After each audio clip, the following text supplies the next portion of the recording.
নমস্কাৰ বন্ধুসকল, career canvas YouTube চেনেললৈ আপোনালোক সকলোকে আকৌ এবাৰ স্বাগতম জনাইছোঁ। আজি আমি এডিআৰই আৰু আছাম পুলিচৰ বাবে সুবিধা হোৱাকৈ কিছুমান গুৰুত্বপূৰ্ণ প্ৰশ্ন উত্তৰ আপোনালোকৰ মাজলৈ লৈ আহিছোঁ। আশা কৰোঁ আপোনালোকে ভিডিঅ'টো চাই ভাল পাব। একেবাৰে শেষলৈকে ভিডিঅ'টো চাব, কিছুমান গুৰুত্বপূৰ্ণ প্ৰশ্ন উত্তৰ আলোচনা কৰিম। প্ৰথম প্ৰশ্নটো চাওক। প্ৰথম প্ৰশ্নটো আছে, কোনগৰাকী কবিৰ কবিতা আধুনিক অসমীয়া কবিতাৰ আৰম্ভণি বুলি কোৱা হয়? প্ৰশ্নতে কৈছে যে কোনগৰাকী কবিৰ কবিতা আধুনিক অসমীয়া কবিতাৰ আৰম্ভণি বুলি কোৱা হয়? ইয়াৰ উত্তৰটো হ'ব চন্দ্ৰকুমাৰ আগৰৱালা।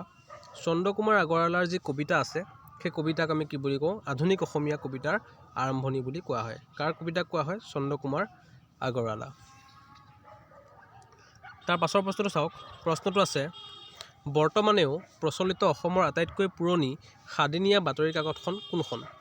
ঠিক আছে, বৰ্তমানেও প্ৰচলিত অসমৰ আটাইতকৈ পুৰণি সাদিনীয়া বাতৰি কাকত কোনখন? সেই কাকতখনৰ নাম হ'ল জনমভূমি। ঠিক আছে, জনমভূমি নামৰ যিখন সাদিনীয়া বাতৰি আছে, সেই বাতৰি কাকতখন আজিও প্ৰচলিত হৈ আছে, বৰ্তমানেও প্ৰচলিত হৈ আছে অসমত। সেইখন হৈছে আটাইতকৈ পুৰণি যি সাদিনীয়া বাতৰি আছে সেইখন, আৰু সেইখনৰ নাম হ'ল জনমভূমি। ঠিক আছে, তাৰ পাছৰ প্ৰশ্নটো চাওক। প্ৰশ্নটো আছে, প্ৰথম ৰেকৰ্ডিং কৰা অসমীয়া নাটকখনৰ নাম কি? ৰেকৰ্ডিং কৰা প্ৰথম অসমীয়া নাটকখনৰ নাম হ'ল ৰুক্মিণী হৰণ। ঠিক আছে, ৰুক্মিণী হৰণ যিখন নাটক আছিল, সেই নাটকখন ৰেকৰ্ডিং কৰা হৈছিল প্ৰথম অসমীয়া নাটক হিচাপে। প্ৰথম অসমীয়া নাটক যোনখন ৰেকৰ্ডিং কৰা হৈছিলে, সেইখনৰ নাম হ'ল ৰুক্মিণী হৰণ। তাৰ পাছৰ প্ৰশ্নটো চাওক। প্ৰশ্নটো আছে, অসমৰ ৰাজ্যিক বৃক্ষ কি? অসমৰ ৰাজ্যিক বৃক্ষ হয়তো সকলোৱে জানে। ইয়াৰ শুদ্ধ উত্তৰটো হ'ব হলং। হলং হৈছে, বা হুলুং বুলিও কয় কেতিয়াবা, হলং হৈছে অসমৰ ৰাজ্যিক বৃক্ষ। ঠিক আছে, অসমৰ ৰাজ্যিক বৃক্ষ হৈছে হলং। তাৰ পাছৰ প্ৰশ্নটো চাওক। প্ৰশ্নটো আছে, কাজিৰঙা ৰাষ্ট্ৰীয় উদ্যানখন মুঠ কিমান মাটিকালি আছে? যে কাজিৰঙা ৰাষ্ট্ৰীয় উদ্যানখনত মুঠতে কিমান মাটিকালি আছে? তাৰ মাটিকালি হৈছে 430 বৰ্গ কিলোমিটাৰ। ঠিক আছে, 430 স্কুৱেৰ কিলোমিটাৰ আছে। ক'ত আছে? কাজিৰঙা ৰাষ্ট্ৰীয় উদ্যানখনৰ মুঠ মাটিকালি। কাজিৰঙা ৰাষ্ট্ৰীয় উদ্যানখনৰ মুঠ মাটিকালি হৈছে 430 বৰ্গ কিলোমিটাৰ, মানে 430 স্কুৱেৰ কিলোমিটাৰ। তাৰ পাছৰ প্ৰশ্নটো চাওক। প্ৰশ্নটো আছে, CTCৰ সম্পূৰ্ণ নামটো কি? CTCৰ সম্পূৰ্ণ নামটো হ'ল কাটিং, টিয়াৰিং আৰু কাৰ্লিং। ঠিক আছে, কাটিং, টিয়াৰিং আৰু কাৰ্লিং। ইয়াৰ হ'ল কাৰ সম্পূৰ্ণ নামটো হ'ল CTC। CTCৰ C for cutting, T for tearing আৰু C ফৰ কাৰ্লিং। CTCৰ সম্পূৰ্ণ নামটো হ'ল কাটিং, টিয়াৰিং এণ্ড কাৰ্লিং।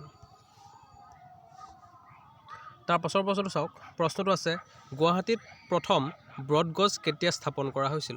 গুৱাহাটীত প্ৰথম ব্ৰডগজ স্থাপন কৰা হৈছিল 1948ৰ 24 এপ্ৰিলত। ঠিক আছে, 1948ৰ 24 এপ্ৰিলত গুৱাহাটীত কি কৰা হৈছিলে? গুৱাহাটীত ব্ৰডগজ স্থাপন কৰা হৈছিল। 1984 দেই, ক্ষমা কৰিব, 1984। ঠিক আছে, আকৌ এবাৰ কৈ আছোঁ, 1984 আৰু 24 এপ্ৰিলত। ঠিক আছে, 1984ৰ 24 এপ্ৰিলত গুৱাহাটীত প্ৰথম ব্ৰডগজ স্থাপন কৰা হৈছিল। তাৰ পাছৰ প্ৰশ্নটো চাওক। প্ৰশ্নটো আছে, অসমৰ চিমেণ্ট কাৰখানা ক'ত আছিল? অসমৰ চিমেণ্টৰ কাৰখানা আছে বোকাজানত। ঠিক আছে, বোকাজানত অসমৰ চিমেণ্ট কাৰখানা আছে। মনত ৰাখিব, এইবিলাক বহুত ইম্পৰ্টেণ্ট প্ৰশ্ন হয়। তাৰ পাছৰ প্ৰশ্নটো চাওক। প্ৰশ্নটো আছে, বনস্পতি ঘিউ অসমৰ কোন ঠাইত তৈয়াৰ কৰা হয়? বনস্পতি ঘিউ অসমৰ কোন ঠাইত তৈয়াৰ কৰা হয়? সেই ঠাইখনৰ নাম হ'ল আমিনগাঁও। অসমৰ আমিনগাঁৱত বনস্পতি ঘিউ কি কৰা হয়? তৈয়াৰ কৰা হয়। ঠিক আছে, তাৰ পাছৰ প্ৰশ্নটো চাওক। প্ৰশ্নটো আছে, ভাৰতবৰ্ষৰ দীৰ্ঘতম নদীখনৰ নাম কি? ভাৰতবৰ্ষৰ দীৰ্ঘতম নদীখনৰ নাম হ'ল গংগা। ঠিক আছে, ভাৰতবৰ্ষৰ দীৰ্ঘতম যিখন নদী আছে, সেই নদীখনৰ নাম হ'ল গংগা। তাৰ পাছৰ প্ৰশ্নটো চাওক। প্ৰশ্নটো আছে, হিমাচল প্ৰদেশৰ কোনখন ঠাই ঈশ্বৰৰ উপত্যকা বা ভেলী অফ গড হিচাপে জনাজাত? হিমাচল প্ৰদেশৰ কোনখন ঠাই ঈশ্বৰৰ উপত্যকা বা ভেলী অফ গড বুলি জনা যায়? ইয়াৰ উত্তৰটো চাওক। ইয়াৰ উত্তৰটো হ'ব কুল্লু।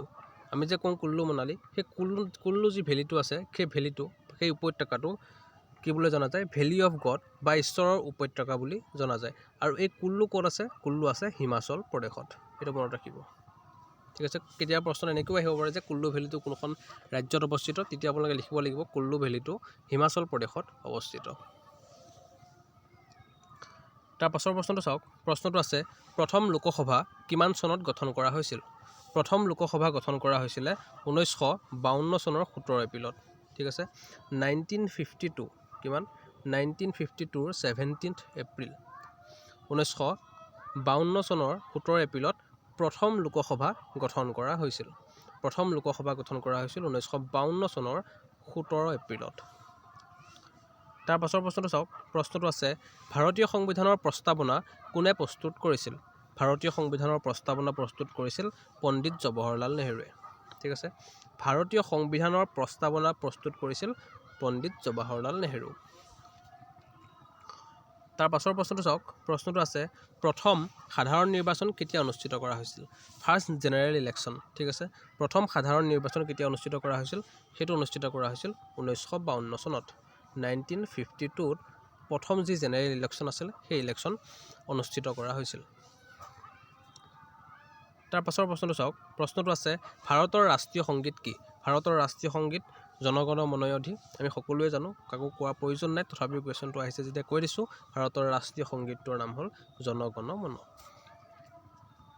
তাৰ পাছৰ প্ৰশ্নটো চাওক। প্ৰশ্নটো আছে গৌতম বুদ্ধই কিমান বছৰ ধৰ্ম প্ৰচাৰ কৰিছিল? গৌতম বুদ্ধই কিমান বছৰ ধৰ্ম প্ৰচাৰ কৰিছিল? তেওঁ প্ৰায় 45 বছৰ 45 ইয়াৰ্ছ কি কৰিছিলে? ধৰ্ম প্ৰচাৰ কৰিছিল। তাৰ পাছৰ প্ৰশ্নটো চাওক। প্ৰশ্নটো আছে অসমৰ ডিগবৈত কোনবিধ খনিজ সম্পদ পোৱা যায়? অসমৰ ডিগবৈত কোনবিধ খনিজ সম্পদ পোৱা যায়? অসমৰ ডিগবৈত তেল পোৱা যায়। তেল এটা খনিজ সম্পদ, আমি সকলোৱে জানো। অসমৰ ডিগবৈত তেলৰ যি সম্পদ, তেলৰ খনিজ সম্পদটো পোৱা যায়, তেল। তাৰ পাছৰ প্ৰশ্নটো চাওক। প্ৰশ্নটো আছে কৰ্ণাটকৰ কোলাৰ খনিবোৰ বা কয়লাৰ খনিবোৰ কিহৰ বাবে বিখ্যাত? ঠিক আছে, কোলাৰ খনিবোৰ। ঠিক আছে, কৰ্ণাটকৰ কোলাৰ যি খনিবোৰ আছে সেই খনিবোৰ সোণৰ বাবে বিখ্যাত। আমি KGF চাইছোঁ, KGFত আমি সেই সোণৰ খনিবিলাক দেখিছোঁ। KGF কৰ্ণাটকত আছে। সেই কৰ্ণাটকৰ যি কোলাৰ খনিবোৰ আছে সেই খনিবোৰ কিহৰ বাবে বিখ্যাত? সোণৰ বাবে বিখ্যাত। তাৰ পাছৰ প্ৰশ্নটো চাওক।